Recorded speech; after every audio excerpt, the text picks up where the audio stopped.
Hello সুপ্রিয় শিক্ষার্থী বন্ধুরা, সবাইকে জানাই বাংলা সম্ভারের পক্ষ থেকে স্বাগত। বাংলা সম্ভারের আরও একটি নতুন ক্লাসে আপনাদের হাজির হয়েছি আমি আজকের আলোচ্য বিষয় স্বরবর্ণ বা স্বরধ্বনি। আমরা ব্যাকরণের ধারাবাহিকভাবে ব্যাকরণের বিভিন্ন টপিকস নিয়ে আলোচনা করছি। তো আমরা আজকে পড়ব স্বরবর্ণ বা স্বরধ্বনি। স্বরবর্ণ বা স্বরধ্বনি এইটা বাংলা ব্যাকরণের প্রত্যেকটা শ্রেণীতে বলি বা প্রত্যেকটা টপিক্সের প্রধান বা বেসিক বিষয়গুলোর মধ্যে অন্যতম। যেমন এখানে এটা নবম দশম শ্রেণী, একাদশ দ্বাদশ শ্রেণী, বিশ্ববিদ্যালয় ভর্তি পরীক্ষায় এবং বাংলাদেশের বিভিন্ন চাকরি বিসিএস থেকে বিভিন্ন প্রতিযোগিতামূলক পরীক্ষায় এখান থেকে বারবার প্রশ্ন আসতে দেখা গেছে। তো আমরা এখনই আলোচনা করব স্বরবর্ণ বা স্বরধ্বনি। স্বরবর্ণ বা স্বরধ্বনি আলোচনা করতে গিয়ে আমাদের সর্বপ্রথম যেটা দেখব সেটা হচ্ছে স্বরবর্ণগুলো কি কি, স্বরবর্ণ কয়টি। তো স্বরবর্ণ হচ্ছে অ, আ, ই, উ, এ, ও, রি, এ, ও, এগুলো ধ্বনি। আর বর্ণ হিসেবে যখন আমরা উচ্চারণ করি অ স্বরীয়, সরিয়া, হ্রস্ব ই, দীর্ঘ ই, হ্রস্ব ও, দীর্ঘ রি, এ, ওই, ও, এগুলো হচ্ছে আমাদের স্বরবর্ণ। আমরা এই স্বরবর্ণ বা স্বরধ্বনি পড়ার আগে আমাদের ব্যাকরণিক ধারাবাহিক ক্লাসগুলোর মধ্যে ধ্বনি বা বর্ণ কি এবং ধ্বনি বা বর্ণের নিয়ে যে আলোচনাটা রয়েছে সেটা আপনারা চাইলে আমাদের কার্ডে দেখা যাচ্ছে, এখান থেকে দেখে আসতে পারবেন, তাহলে এই ক্লাসটা বুঝতে আরও সুবিধা হবে। তো দেখেন, স্বরবর্ণ বা স্বরধ্বনিকে প্রধানত তিনটা ভাগে ভাগ করা হয়েছে। প্রথমত কয়টি ভাগে ভাগ করা হয়েছে? তিনটি ভাগে ভাগ করা হয়েছে। একটি মাত্রাগত স্বরধ্বনি, উচ্চারণগত স্বরধ্বনি এবং গঠনগত স্বরধ্বনি। মাত্রাগত স্বরধ্বনি, এই উচ্চারণগত স্বরধ্বনি এবং গঠনগত স্বরধ্বনি। মাত্রাগত স্বরধ্বনি তিন প্রকার: পূর্ণমাত্রা, অর্ধমাত্রা, মাত্রাহীন। মাত্রা শব্দে মাত্রা কাকে বলে? আমরা কোনো বর্ণের উপরে যে একটা লম্বা দাগ দেখি, এটা সোজা কথায় মাত্রা, বা উচ্চারণ ভেদের এক নিঃশ্বাসে উচ্চারণের যতটুকু উচ্চারিত হয় সেটাকে মাত্রা বলা হয়। তো এই মাত্রাগত দিক থেকে আমাদের স্বরবর্ণ বা স্বরধ্বনির তিন প্রকার: একটা পূর্ণমাত্রা, অর্ধমাত্রা, মাত্রাহীন। যে স্বরবর্ণগুলোর উপরে পুরাপুরি মাত্রা দেওয়া থাকে সেটা পূর্ণমাত্রা, যেটার অর্ধেক মাত্রা দেওয়া থাকে অর্ধমাত্রা, যেটার মাত্রা দেওয়া থাকে না সেটা মাত্রাহীন। যদি আমরা এখানে দেখেন অ পূর্ণমাত্রা, আ পূর্ণমাত্রা, হ্রস্ব ই, দীর্ঘ ই, হ্রস্ব দীর্ঘ, এইগুলোই আমাদের পূর্ণমাত্রা। তাহলে আমরা পূর্ণমাত্রা স্বরবর্ণ বা স্বরবর্ণ কয়টি দেখতে পাই? পূর্ণমাত্রার স্বরবর্ণ হচ্ছে 6টি। পূর্ণমাত্রার স্বরবর্ণ কয়টি? 6টি। আমরা অর্ধমাত্রার স্বরবর্ণ দেখতে পাই একটি মাত্র, রি। অর্ধমাত্রার স্বরবর্ণ দেখতে পাই একটি, সেটি কি? রি। আর মাত্রাহীন স্বরবর্ণ দেখতে পাই 4টি। মাত্রাহীন স্বরবর্ণ কয়টি? 4টি। তো আমাদের মূলত এই মাত্রাগত দিক থেকে স্বরবর্ণ তিন প্রকার: অর্ধমাত্রা, অর্ধমাত্রা এবং মাত্রাহীন। তাই আমাদের পূর্ণমাত্রা স্বরবর্ণ 6টি, অর্ধমাত্রা স্বরবর্ণ একটি এবং মাত্রাহীন স্বরবর্ণ 4টি। তো পরবর্তীতে আমরা উচ্চারণগত স্বরধ্বনি পড়ার আগে আমরা গঠনগত স্বরধ্বনিটা পড়ব। গঠনগত স্বরধ্বনি দুই প্রকার, আবার গঠনগত ও স্বরবর্ণও দুই প্রকার। গঠনগত স্বরধ্বনির মধ্যে মৌলিক স্বরধ্বনি, যৌগিক স্বরধ্বনি, মৌলিক স্বরবর্ণ এবং যৌগিক স্বরবর্ণ। মৌলিক স্বরধ্বনি এবং যৌগিক স্বরধ্বনি আর মৌলিক স্বরবর্ণ এবং যৌগিক স্বরবর্ণ, এই বিষয়গুলোর মধ্যে একটু তফাৎ রয়েছে বা মতভেদ রয়েছে। যেমন দেখেন, এই মৌলিক স্বরবর্ণ আমাদের চিনতে গেলে প্রথমত মৌলিক স্বরবর্ণ কয়টি এটি জানতে হবে। সেই মৌলিক স্বরবর্ণ হচ্ছে 7টি। মৌলিক স্বরবর্ণ কয়টি বলছি? 7টি। এই 7টি স্বরবর্ণ আপনি চিনবেন কিভাবে যে এই 7টি মৌলিক স্বরবর্ণ বা মৌলিক স্বরধ্বনি? তো দেখেন, মৌলিক স্বরধ্বনিগুলোর মধ্যে দেখেন, এই মনে রাখবেন, চেনার উপায় বা মনে রাখার উপায় হচ্ছে প্রথম দুইটি এবং প্রত্যেক জোড়ের প্রথমটি। প্রথম দুইটি এবং প্রত্যেক জোড়ের প্রথমটি। যেমন দেখেন, অ আ এর অ আ দুইটি, তারপরে হ্রস্ব ই দীর্ঘ ইর হ্রস্ব ই, হ্রস্ব দীর্ঘ হ্রস্ব, আর এই রি, তো রি কোনো জোরের নাই তাই এটা মৌলিক স্বরধ্বনির মধ্যে ধরবো না। এ ও এর এ আর ও এর ও। তাহলে আমরা যদি মৌলিক স্বরধ্বনিগুলো আমরা যদি লিখে ফেলি, তাহলে আমাদের দেখেন মৌলিক স্বরধ্বনিগুলো 7টি কি কি: অ, আ, ই, উ এ এবং কি ও। তো আমরা বলছি মৌলিক স্বরধ্বনি বলছি 7টি, কিন্তু আমরা এখানে পেয়েছি কয়টি? 6টি। আমরা পেয়েছি 6টি। এবং আমাদের আরো একটি মৌলিক স্বরধ্বনি রয়েছে, যেটা হচ্ছে এ। যেটা কি? এ। এই এ হচ্ছে আরেকটি মৌলিক স্বরধ্বনি। তো যে ধ্বনি যেহেতু মানে উচ্চারিত রূপ, যেটা দৃশ্যমান না, আর দৃশ্যমান যেগুলো থাকে সেইগুলো ধ্বনি, সেগুলো বর্ণ। তো দেখেন আমরা এই এ বর্ণটা যেমন আমরা অনেক সময় উচ্চারণ করি, মানে আমরা পড়ি না, এটা কি? এটা উচ্চারণের সময় কি আমরা বলি এক না বলি এক? এটা কি বলি? এক বলি না? তো তাহলে এখানে কিন্তু এর উচ্চারণটা হয় না, এখানে কিসের উচ্চারণ হয়? এই আমাদের এই মৌলিক স্বরবর্ণ এ এর উচ্চারণটাই হয়। তাই আমাদের মৌলিক স্বরধ্বনি কয়টি? 7টি। এবং মৌলিক স্বরধ্বনি 7টি কি কি? অ আ ই উ এ ও এ। অ আ ই উ এ ও এ। আমরা যৌগিক স্বরধ্বনি দেখব। যৌগিক স্বরধ্বনি 25টি। যৌগিক স্বরধ্বনি কয়টি বলছি? যৌগিক স্বরধ্বনি হচ্ছে 25টি।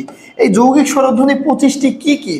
পাশাপাশি দুইটি স্বরধ্বনি যখন পাশাপাশি বসে, তখন সেইগুলোকে বলা হয় যৌগিক স্বরধ্বনি। যৌগিক স্বরধ্বনির বিভিন্নভাবে বিভিন্ন বইতে বিভিন্ন নাম, বা প্রশ্নেও বিভিন্ন নামে আসে। কখনো আসে সেটা সন্ধিস্বর, কখনো আসে দ্বিস্বর, কখনো আসে যৌগিক স্বর, কখনো আসে কি? যৌগিক স্বর। যাহাই যৌগিক স্বরধ্বনি তাহাই দ্বিস্বরধ্বনি, তাহাই কি? সন্ধিস্বর, তাহাই কি? সন্ধির স্বর। যেমন এখানে দেখেন যৌগিক স্বরধ্বনি 25টা। মানে এই আমাদের যে মৌলিক স্বরধ্বনিগুলো রয়েছে, এই মৌলিক স্বরধ্বনিগুলো 25ভাবে 25ভাবে একে অপরের পাশাপাশি বসতে পারে, একে অপরের পাশাপাশি বসতে পারে। যেমন আমরা যদি কিছু উদাহরণ দেখি, যেমন আমরা এখানে যে বিষয়টা দেখবো সেটা একটু লক্ষ্য করেন। দেখেন, যেমন আমরা যদি লিখি লাউ, আমরা যদি লিখি কি শব্দটা, যদি লিখি লাউ, তো এই লাউ লিখলে দেখেন লাউ শব্দটার সাথে কি রয়েছে? ল যোগ আ যোগ রস্যু রয়েছে না? এই আ যোগ কি রস্যু রয়েছে না? তো এই যে লাউ শব্দটার সাথে যে র যোগ আ যোগ রস্যু রয়েছে, তো এখানে আমাদের দুইটা স্বরধ্বনি কি পাশাপাশি বসছে না? তো দুইটি স্বরধ্বনি যখন পাশাপাশি বসে, তখনই সেটার নাম হয় যৌগিক স্বরধ্বনি, দ্বিস্বরধ্বনি বা সন্ধিস্বর। তো দেখেন এইটাই হচ্ছে কি যে, তারপরে হচ্ছে কি যে আমরা অনেকভাবে লিখতে পারি।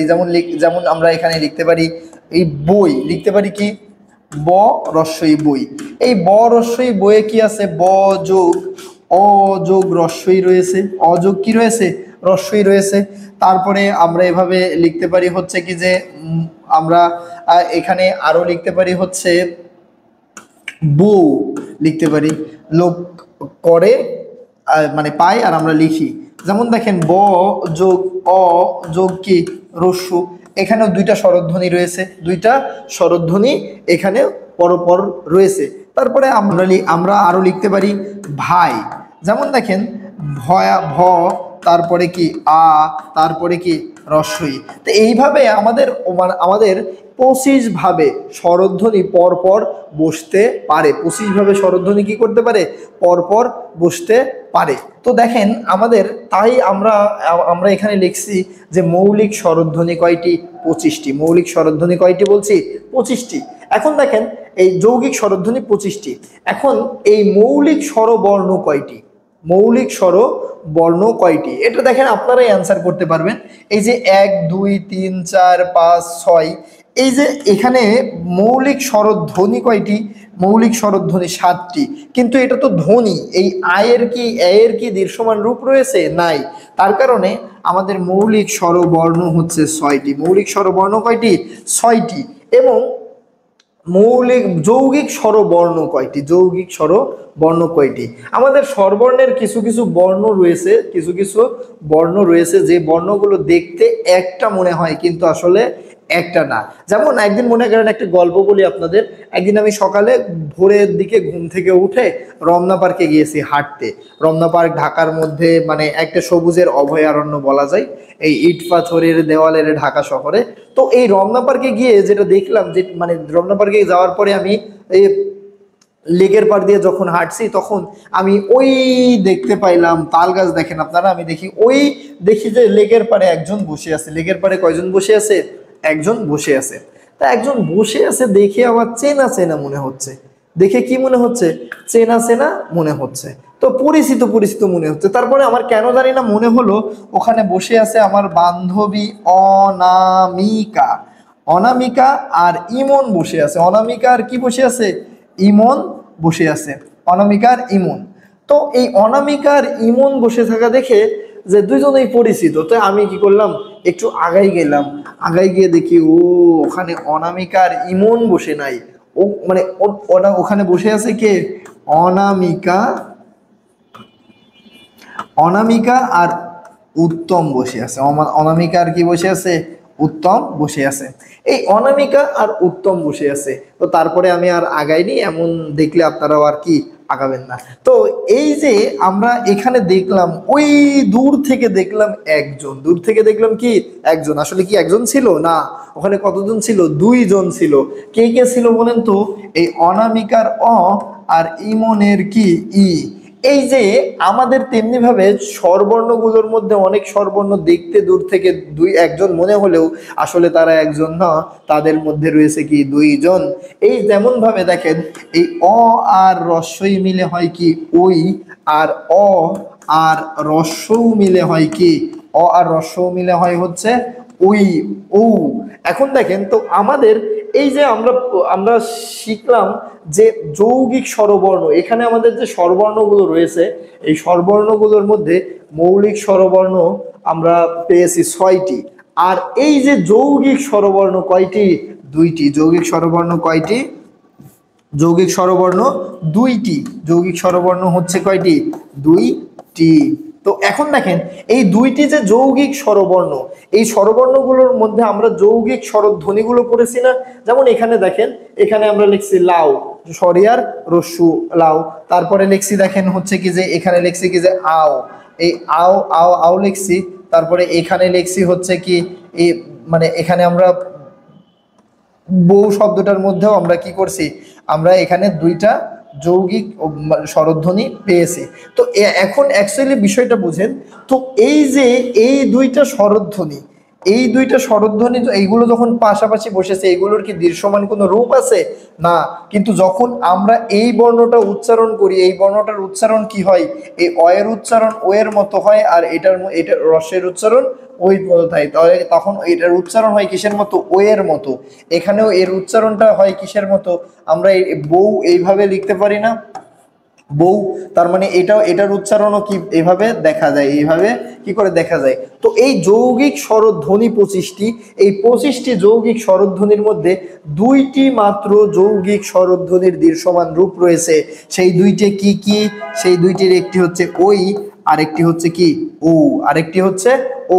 তাহলে আমরা যেটা শিখছি, মৌলিক স্বরধ্বনি 7টি, যৌগিক স্বরধ্বনি 25টি, মৌলিক স্বরবর্ণ এই 7টি থেকে 6টি, আর যৌগিক স্বরবর্ণ কয়টি, 2টি। তো এবার আমরা উচ্চারণগত দিক থেকে স্বরধ্বনি শিখবো। উচ্চারণগত দিক থেকে স্বরধ্বনিটা কি আসলে, উচ্চারণগত দিক থেকে স্বরধ্বনি শিখতে গিয়ে মানে কোনোটার উচ্চারণ দীর্ঘ হয়, কোনোটার উচ্চারণ হ্রস্ব হয়, কোনোটার উচ্চারণ কি হয়, দীর্ঘ হয়, কোনোটার উচ্চারণ কম হয়। যেটার উচ্চারণ দীর্ঘ হয় সেটাকে বলা হয় দীর্ঘস্বর, যেটার উচ্চারণ কম হয় সেটাকে বলা হয় হ্রস্বস্বর। আসলে এই উচ্চারণগত বিষয়টা কাজে দেয় কখন, যখন হচ্ছে কি যে গীতিকাররা গানের সুর করে, বা বিভিন্ন যখন গানগুলো যখন গাওয়া হয়, যেমন ওই যে আপনারা গান শোনেন নাই হচ্ছে কি যে কলকাতার হচ্ছে কি রূপমের একটা গান আছে না, ভেবে দেখেছো কি তারারাও শত আলোক বর্ষ দূরে। তো এই যে ব্যান্ডের গানগুলোর ক্ষেত্রে হয়, আবার হিরো আলমের গানের ক্ষেত্রে কিন্তু এই উচ্চারণগত স্বরধ্বনির সুরগুলো মানা হয় না। তো আমরা উচ্চারণগত স্বরধ্বনি কয় প্রকার দেখছি, 2 প্রকার। উচ্চারণগত স্বরধ্বনি কয় প্রকার দেখছি, 2 প্রকার। তো এই উচ্চারণগত স্বরধ্বনিগুলো আমরা মনে রাখবো কিভাবে, হ্রস্বস্বর কয়টি, দীর্ঘস্বর কয়টি। মনে রাখবেন উচ্চারণগত স্বরধ্বনির দিক থেকে হ্রস্বস্বর 4টি, আর দীর্ঘস্বর কয়টি, 7টি, দীর্ঘস্বর বাকি 7টি। তো এই হ্রস্বস্বর আপনি 4টি, এটা মনে রাখবেন কিভাবে, হ্রস্বস্বর মনে রাখার একটা উপায় রয়েছে, একটা ধরবেন একটা ছাড়বেন, একটা ধরবেন একটা ছাড়বেন, একটা ধরবেন একটা ছাড়বেন, জীবনে না, স্বরধ্বনি। তো এই যে যেমন দেখেন এখানে অ ধরবেন, আ ছাড়বেন, কি ছাড়বেন, আ ছাড়বেন, আবার হ্রস্বই ধরবেন, দীর্ঘই ছাড়বেন, রস্যু ধরবেন, দীর্ঘ ছাড়বেন। আমরা এইভাবে লিখি, অ ধরবেন, আ ছাড়বেন, তারপরে হ্রস্বই ধরবেন, দীর্ঘই ছাড়বেন, রস্যু ধরবেন, দীর্ঘ ছাড়বেন, দীর্ঘ ধরবেন, ও হচ্ছে কি যে রি ধরবেন, এই যে তাহলে আমরা 1 2 3 চারটার বেশি ধরার দরকার নেই, কারণ ইসলামও চারটাকেই জায়েজ করছে। তো তাহলে আমাদের মানে আমাদের রস্বস্বর কয়টি হচ্ছে? রস্বস্বর 4টি। কোনগুলো? অ, ই, উ আর রি। অ, ই, উ, রি, এই 4টি কি? এই 4টি রস্ব উচ্চারণগত দিক থেকে রস্বর স্বরধ্বনি, রস্বস্বর। আর দীর্ঘস্বর বাকি 7টি। দীর্ঘস্বর কি? বাকি 7টি। তাহলে আমরা স্বরধ্বনির প্রকারভেদের দিক থেকে দেখলাম স্বরধ্বনিকে 3 ভাগে ভাগ করা হয়: মাত্রাগত, উচ্চারণগত এবং গঠনগত। মাত্রাগত স্বরধ্বনি 3 প্রকার: পূর্ণমাত্রা, অর্ধমাত্রা, মাত্রাহীন। পূর্ণমাত্রা 6টি, অর্ধমাত্রার 1টি এবং মাত্রাহীন কয়টি? 4টি। আবার উচ্চারণগত দিক থেকে স্বরধ্বনি 2 প্রকার: হ্রস্বস্বর এবং দীর্ঘস্বর। হ্রস্বস্বর 4টি, দীর্ঘস্বর কয়টি? 7টি। তারপরে দেখেন আমাদের গঠনগত দিক থেকে স্বরধ্বনি 2 প্রকার: মৌলিক স্বরধ্বনি, যৌগিক স্বরধ্বনি। মৌলিক স্বরধ্বনি 7টি: অ, আ, ই, উ, এ, ও, এ। আর যৌগিক স্বরধ্বনি 25টি। আবার গঠনগত দিক থেকে স্বরবর্ণও 2 প্রকার: মৌলিক স্বরবর্ণ এবং যৌগিক স্বরবর্ণ। মৌলিক স্বরবর্ণ 6টি এবং যৌগিক স্বরবর্ণ 2টি।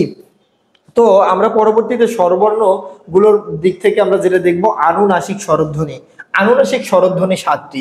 আমরা যে মৌলিক স্বরধ্বনি গুলো পড়েছি, মনে রাখবেন আমাদের এখন যত কাজ আছে পড়াশোনার ক্ষেত্রে, উচ্চারণের ক্ষেত্রে, সবগুলোতেই মৌলিক স্বরধ্বনি নিয়ে কাজ। এই মৌলিক স্বরধ্বনির এর ওপরে যখন চন্দ্রবিন্দু ব্যবহার হয় তখন সেগুলোকে আনুনাসিক স্বরধ্বনি বলে। আনুনাসিক স্বরধ্বনি বলা হয়। এই আনুনাসিক স্বরধ্বনির কনসেপ্ট কি? মানে চন্দ্রবিন্দু কার উপরে বসে? আমরা বানান লিখি এতদিন পর্যন্ত, কিন্তু জানি না যে চন্দ্রবিন্দুগুলো কার উপরে বসে। আর চন্দ্রবিন্দু বসে এই শুধুমাত্র যে 7টি মৌলিক স্বরধ্বনি পেয়েছে, এই 7টি মৌলিক স্বরধ্বনির উপরেই চন্দ্রবিন্দু বসতে পারে। কখনো আপনি দীর্ঘইকার, দীর্ঘকার, ঐকার, ঔকারের উপরে চন্দ্রবিন্দু বসতে দেখবেন না। আর যখন এই মৌলিক স্বরধ্বনির উপরে যখন চন্দ্রবিন্দু বসে তখন সেইগুলো হয়ে যায় কি? আনুনাসিক স্বরধ্বনি। মানে নাক দিয়ে কিছুটা উচ্চারণ হয়, তাই সেটাকে বলা হচ্ছে আনুনাসিক। তাহলে আমরা শিখলাম আনুনাসিক স্বরধ্বনি কয়টি? 7টি। মৌলিক স্বরধ্বনিগুলোর উপরে যখন চন্দ্রবিন্দু বসে তখন সেটা কি? আনুনাসিক স্বরধ্বনি হয়। অর্ধ স্বরধ্বনি 4টি। অর্ধ স্বরধ্বনি 4টি: ই, উ, এ, ও। ই, উ, এ, ও। অনেক ব্যাকরণবিদ বা অনেক ভাষাতাত্ত্বিক বা ধ্বনিবিদরা এই 4টিকে পিচ্ছিল স্বরধ্বনিও বলে। এই 4টিকে কি বলে? পিচ্ছিল স্বরধ্বনিও বলে। তো অর্ধ স্বরধ্বনি 4টি: ই, উ, এ, ও, এ। ই, উ, এ, ও, এইটা। এখন দেখেন স্বরধ্বনির সংক্ষিপ্ত রূপকে কার বলে? স্বরধ্বনির সংক্ষিপ্ত রূপকে কি বলে? কার বলে। কার কয়টি রয়েছে? কার 10টি। কার কয়টি? 10টি। যেমন স্বরবর্ণ রয়েছে কয়টি? 11টি। এই 11টি স্বরবর্ণের প্রত্যেকটিরই কার রয়েছে, শুধু কার নাই কার। হতভাগা এই অ, সে কি বেকার? না, বেকার না। এই অধ্বনি যেহেতু কোনো কার নাই, তাই সে একটি আর্জি করছিল যেন আমার কেন কার নাই। তো এই অধ্বনিকে একটা সুপ্রিম পাওয়ার দেওয়া হয়েছে। সেই পাওয়ারটা কি? সমস্ত ব্যঞ্জন ধ্বনির সাথে যে স্বরধ্বনিটা যুক্ত থাকে সেই স্বরধ্বনিটাই হচ্ছে কি ধ্বনি? অস্বরধ্বনি। সেটা কি স্বরধ্বনি? অস্বরধ্বনি। তো তাহলে স্বরবর্ণের কার রয়েছে কয়টি? 10টি। যেমন সরিয়াতে আকার, রস্বইতে রস্যিকার, দীর্ঘইতে দীর্ঘিকার, রস্যুতে রস্যুকার, দীর্ঘতে দীর্ঘকার, এতে একার, ওইতে ঐকার, ওতে ঔকার, আর ঔতে ঔকার। এই 10টি কার রয়েছে। আর যার কার নাই সেই হচ্ছে কি? অস্বরধ্বনি। তো পরবর্তীতে এখন আমরা যে বিষয়টা দেখব সেটা হচ্ছে সবচাইতে গুরুত্বপূর্ণ, স্বরবর্ণের সবচাইতে গুরুত্বপূর্ণ কনসেপ্ট বলা হয় এই স্বরধ্বনিগুলো। এই স্বরধ্বনিগুলো কি কি? এই স্বরধ্বনির এইগুলো মৌলিক যে 7টি স্বরধ্বনি রয়েছে, এই মৌলিক 7টি স্বরধ্বনির উচ্চারণ। এবং বিগত বছরে এই জায়গা থেকে, এই মৌলিক স্বরধ্বনির এই জায়গা থেকে বারংবার প্রশ্ন আসতে দেখা গেছে। বিভিন্ন চাকরির পরীক্ষা এবং বিশ্ববিদ্যালয়ে ভর্তি পরীক্ষায় এখান থেকে প্রশ্ন থেকেই থাকে। আর বাংলা উচ্চারণের ক্ষেত্রে এটা অনেক বড় কাজে দেয়। তো আমরা এটা শেখার আগে আমরা একটা কি করতে পারি? একটা চিত্র আঁকতে পারি। কেমন চিত্র আঁকতে পারি একটু দেখেন। আমি একটু আঁকার চেষ্টা করছি, আপনারা একটু অনুপ্রেরণা দিবেন, তাহলে আমি আরো ভালো আঁকবো।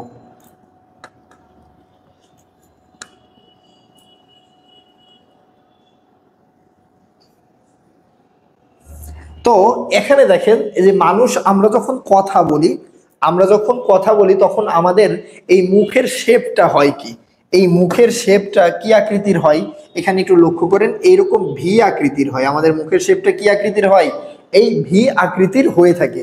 তো আমাদের এই স্বরধ্বনির কোন স্বরধ্বনিগুলো কোন জায়গা থেকে উচ্চারিত হয়, কোন জায়গা থেকে উচ্চারিত হয়। এখন আপনারা চিন্তা করতে পারেন যে স্যার আমরা এখানে দীর্ঘই বা দীর্ঘর ব্যবহার দেখি নাই, এটা মৌলিকের মধ্যেও অন্তর্ভুক্ত করি নাই, যৌগিকের মধ্যেও অন্তর্ভুক্ত করি নাই। আপনাদের একটু বিষয়টা আমি ক্লিয়ার করে দিই যে অনেক ব্যাকরণবিদ বলে রস্বই যোগ রস্বই সমান কি দীর্ঘই, ঠিক আছে। তারপরে রস্যু যোগ রস্যু সমান কি এখানে দীর্ঘ হয়। তো তাহলে এই বর্ণগুলো আমাদের আবার লেখার দরকার পড়ে না, কারণ এই বর্ণগুলো যেহেতু মৌলিকের মধ্যে আছে এবং এইগুলোর কিন্তু উচ্চারণও নাই, উচ্চারণ কি এইগুলোর মতোই হয়। তো তার কারণে আমাদের পরবর্তীতে ব্যাকরণের আলোচনার বিষয়টাও হচ্ছে এটা যে মৌলিক স্বরবর্ণের বা মৌলিক স্বরধ্বনির উচ্চারণ, মৌলিক স্বরধ্বনির উচ্চারণ। যেমন আমরা এখানে যদি দেখতে পাই যে আমরা যখন কথা বলি তো দেখেন আমাদের শেপটা কেমন হয়, ভি আকৃতির হয়। শেপটা কেমন হয়, মুখের চোয়ালের ভি আকৃতির হয়। এই ভি আকৃতির কোন জায়গায় যে কোন জায়গা থেকে কোন স্বরধ্বনিগুলো উচ্চারণ হয়, একটু এখানে লক্ষ্য করলে আপনারা ভালোভাবে বুঝতে পারবেন আরো বিষয়টা। এখানে দেখেন যেটা হচ্ছে কি যে এখানে দেওয়া আছে আমাদের স্বরধ্বনি উচ্চারণগুলোর সময় জিহ্বা 4টা অবস্থানে থাকে। জিহ্বা কয়টা অবস্থানে থাকে, 4টা অবস্থানে থাকে। কখনো জিহ্বা উপরে থাকে, কখনো জিহ্বা নিচে থাকে, কখনো জিহ্বা নিচ থেকে একটু উপরে, কখনো জিহ্বা ওপর থেকে একটু নিচে থাকে। তো এই জিহ্বার উচ্চতার ভিত্তিতে স্বরধ্বনি কত প্রকার, জিহ্বার উচ্চতার ভিত্তিতে স্বরধ্বনি 4 প্রকার, উচ্চ, উচ্চ মধ্য, নিম্ন, নিম্ন মধ্য, ঠিক আছে। উচ্চ, উচ্চ মধ্য, নিম্ন, নিম্ন মধ্য, এই 4 প্রকার স্বরধ্বনি। আপনি ওপাশে বসে ক্যামেরা মানে মোবাইলের ওপাশে বসে বা ল্যাপটপ যেটাতেই দেখেন ওপাশে বসে উচ্চারণ করেন আ, স্বরধ্বনিটা উচ্চারণ করেন আ যখন উচ্চারণ করছেন জিহ্বা একদম ফ্ল্যাট হয়ে নিচে নেমে গেছে না, জিহ্বা কি একদম নিচের তালুর সাথে নামা না। তো তার কারণে এই হচ্ছে এই আটাকে বলা হচ্ছে জিহ্বার উচ্চতার দিক থেকে নিম্ন স্বরধ্বনি, নিম্ন স্বরধ্বনি। এবং আপনি উচ্চারণ করেন এ বা অ উচ্চারণ যখন করেন তখন দেখেন জিহ্বা আ উচ্চারণের থেকে একটু উপরে গেছে। যেমন যেমন আপনি উচ্চারণ করে দেখেন এ অ আ এর চাইতে একটু উপরে না, তাই এটাকে বলা হচ্ছে নিম্ন মধ্য স্বরধ্বনি। তারপরে উচ্চারণ করে দেখেন ই আর উ উচ্চারণের সময় জিহ্বা একদম মানে জিহ্বার আগাটা বাঁকা হয়ে উপরের দিকে উঠে যাচ্ছে। তো তার কারণে এই ই আর উ কে বলা হচ্ছে উচ্চ স্বরধ্বনি। ই আর উ কে কি বলা হচ্ছে, উচ্চ স্বরধ্বনি। তো এই উচ্চ স্বরধ্বনি আর যখন তারপরে উচ্চারণ করে দেখেন এ এবং ও, এ এবং ও উচ্চারণ করে দেখেন, এ এবং ও উচ্চারণ করার সময় দেখেন জিহ্বা উচ্চ স্থান থেকে আরেকটু নিচে আছে এবং নিম্ন মধ্য থেকে আরেকটু উপরে গেছে। এ এবং ও উচ্চারণ করে দেখেন আপনি। তো তাহলে আমরা দেখতে পাচ্ছি জিহ্বার উচ্চতার ভিত্তিতে স্বরধ্বনি কত প্রকার, 4 প্রকার। উচ্চ, উচ্চ মধ্য, নিম্ন, নিম্ন মধ্য, উচ্চ, উচ্চ মধ্য এবং নিম্ন, নিম্ন মধ্য। তো তেমনি ভাবে দেখেন আমাদের জিহ্বার অবস্থানের দিক থেকে স্বরধ্বনি আরো 3 প্রকার। জিহ্বার অবস্থানের দিক থেকে স্বরধ্বনি কত প্রকার, 3 প্রকার। কোন স্বরধ্বনিগুলো উচ্চারণের সময় জিহ্বা কি থাকে, সামনে থাকে, কোন স্বরধ্বনি উচ্চারণের সময় জিহ্বা পিছনে থাকে। যেমন এই যে আমরা দেখলাম না এখানে জিহ্বা, এই জিহ্বা কখনো নিচে, কখনো উপরে, কখনো মধ্যে, এবং জিহ্বা কখনো পিছনের দিকে থাকতে পারে, আবার কখনো সামনের দিকে আগায় আসতে পারে। এইভাবেই মনে করেন কি যে আমাদের হচ্ছে কি যে আওয়াজগুলো বের হয়। তো এই জিহ্বার উচ্চারণের দিক থেকে মানে অবস্থানের দিক থেকে স্বরধ্বনি কয় প্রকার, আবার 3 প্রকার।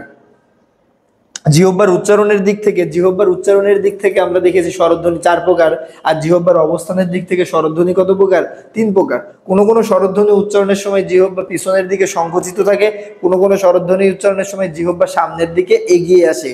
কোন তেমন দেখেন আপনি উচ্চারণ করে দেখেন ই, এ, এইগুলো উচ্চারণের সময় দেখবেন জিহ্বা কোথায় রয়েছে, জিহ্বা সামনের দিকে এগিয়ে আসছে। জিহ্বা কোন দিকে এগিয়ে আসছে, সামনের দিকে এগিয়ে আসছে। তাই এটা হচ্ছে কি যে জিহ্বার অবস্থানের দিক থেকে, জিহ্বার অবস্থানের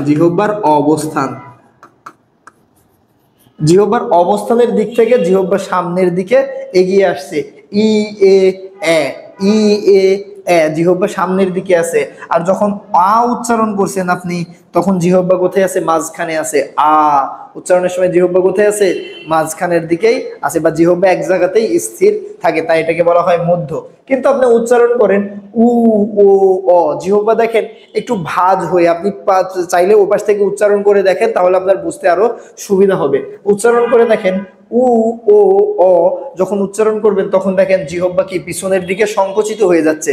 এই পিছনের দিকে সংকুচিত হওয়ার কারণে জিহ্বার অবস্থানের দিক থেকে এটা কি, জিহ্বার অবস্থানের দিক থেকে এটা পশ্চাৎ স্বরধ্বনি। জিহ্বা অবস্থানের দিক থেকে কি পশ্চাৎ। তাহলে জিহ্বার অবস্থানের দিক থেকে স্বরধ্বনি তিন প্রকার। একটি হচ্ছে সম্মুখ স্বরধ্বনি, পশ্চাৎ স্বরধ্বনি, মধ্য স্বরধ্বনি। সম্মুখ স্বরধ্বনি কোনগুলো? ই এ এ, ই এ এ সম্মুখ স্বরধ্বনি, আর পশ্চাৎ স্বরধ্বনি উ ও অ, উ ও অ। এবং মধ্য স্বরধ্বনি একটি, সেটা কি? সেটা হচ্ছে আ, সেটা আ। এখন দেখেন আমরা পরবর্তীতে যে বিষয়টা দেখব যে আমাদের ঠোঁটের আকৃতি, ঠোঁটের আকৃতি কেমন হয়, কোন স্বরধ্বনি উচ্চারণের সময় ঠোঁটের আকৃতি কেমন হয়। যেমন দেখেন কোনো সময় ঠোঁটের আকৃতি কেমন হয়, একটু প্রসৃত থাকে, একটু কেমন থাকে, এমন প্রসৃত থাকে। কখনো ঠোঁটের আকৃতি কি হয়, এমন প্রসৃত থাকে। ঠিক আছে, তাই কিছু কিছু স্বরধ্বনির সময় ঠোঁট প্রসৃত থাকে, কিছু কিছু স্বরধ্বনির সময় ঠোঁট গোলাকৃত থাকে। ঠোঁট কি গোলাকৃত থাকে। তো আমাদের এখানে আমরা দেখতে পারি, এই যে আমরা এখানে যে বর্ণগুলো একটু দেখছি সেটা একটু লক্ষ্য করেন। এখানে যে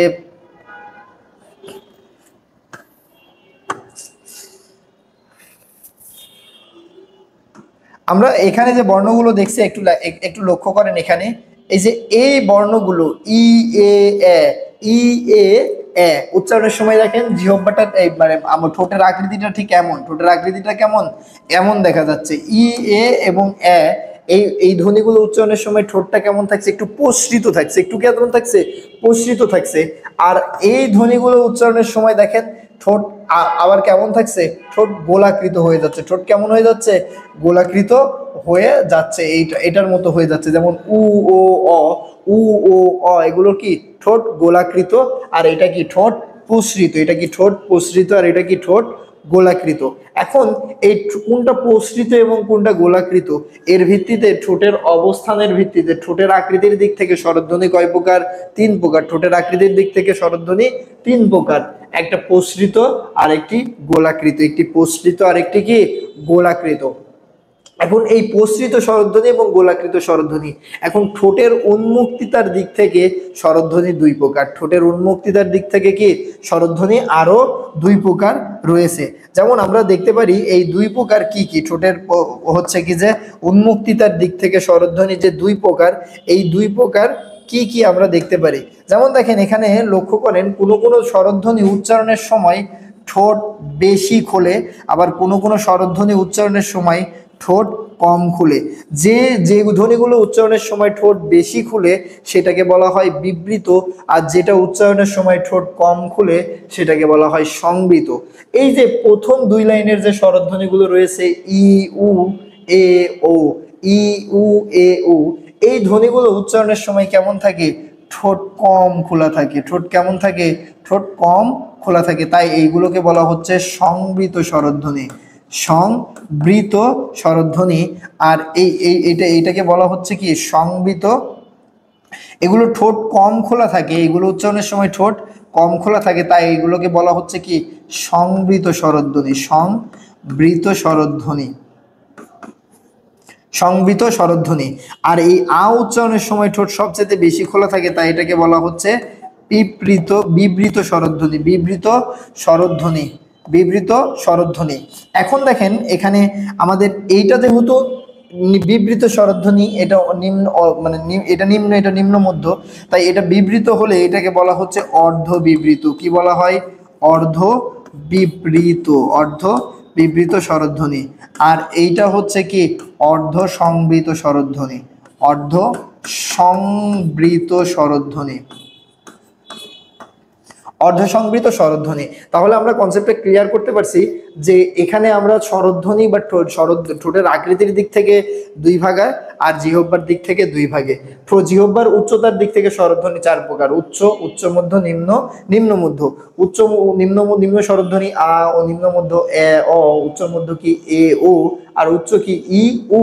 আবার আমরা দেখতে পাচ্ছি যে জিহ্বার অবস্থানের দিক থেকে স্বরধ্বনি 3 প্রকার: একটি সম্মুখ, আর একটি পশ্চাৎ, আর একটা কি মধ্য। সম্মুখ স্বরধ্বনি কোনগুলো? ই এ এ, ই এ এ। এবং মধ্য স্বরধ্বনি কোনগুলো? মধ্য স্বরধ্বনি হচ্ছে আ। আর পশ্চাৎ স্বরধ্বনি কি?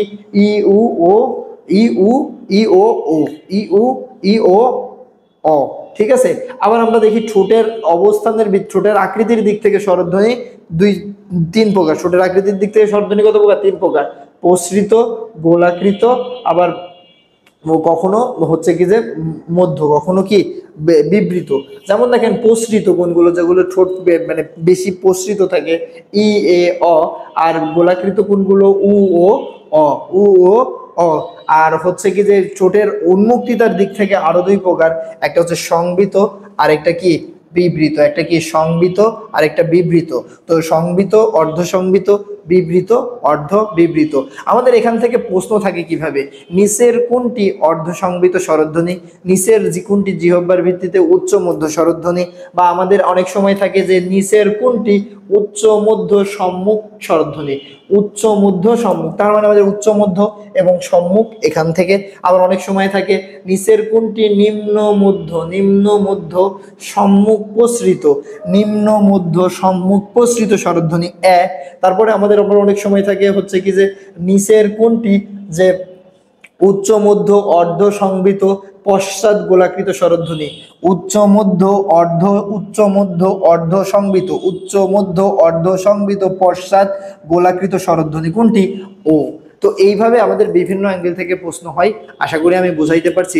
স্বরধ্বনির ক্লাসটা আমরা নেওয়ার চেষ্টা করছি বাংলাদেশের সমস্ত পরীক্ষায়, সেটা নবম দশম শ্রেণী হোক এবং বিভিন্ন সরকারি পরীক্ষা এবং বিসিএস সহ বিভিন্ন পরীক্ষায় যেভাবে কোশ্চিন আসতে পারে সেখান থেকে। আর এই ক্লাসগুলো করলে আমাদের পরবর্তীতে হচ্ছে কি যে উচ্চারণের সহ বানান এবং সন্ধির যে ক্লাসগুলো, আমরা ধ্বনি নিয়ে কারবার যে ক্লাসগুলো, এই ক্লাসগুলো আরো সহজ হবে। আশা করি আমি বুঝাতে সমর্থ হয়েছি। এবং না বুঝলে একটু ক্লাসগুলো বারবার দেখতে পারেন। এবং আমাদের বাংলা সম্ভারের ইউটিউব চ্যানেলের প্লেলিস্টে গিয়ে সব শ্রেণীর জন্য, সব চাকরি বলেন আপনি, এইচএসসি এবং নবম দশম শ্রেণীর সকল শ্রেণীর জন্যই কি রয়েছে? ক্লাস রয়েছে। সেখানে আলাদা আলাদা প্লেলিস্ট তৈরি করা আছে, দেখে আসতে পারেন। আমাদের ক্লাসগুলো যদি ভালো লাগে বন্ধুদের মাঝে শেয়ার করবেন এবং আমাদের ইউটিউব চ্যানেল সাবস্ক্রাইব করে পাশে থাকা বেল আইকনটি বাজিয়ে রাখবেন নতুন ক্লাসগুলো পেতে। এছাড়াও আমাদের বাংলা সম্ভার ফেসবুক পেজ রয়েছে, যে পেজটা ফলো দিয়ে লাইক দিয়ে আমাদের পাশে থাকবেন। ধন্যবাদ সবাইকে। আসসালামু আলাইকুম।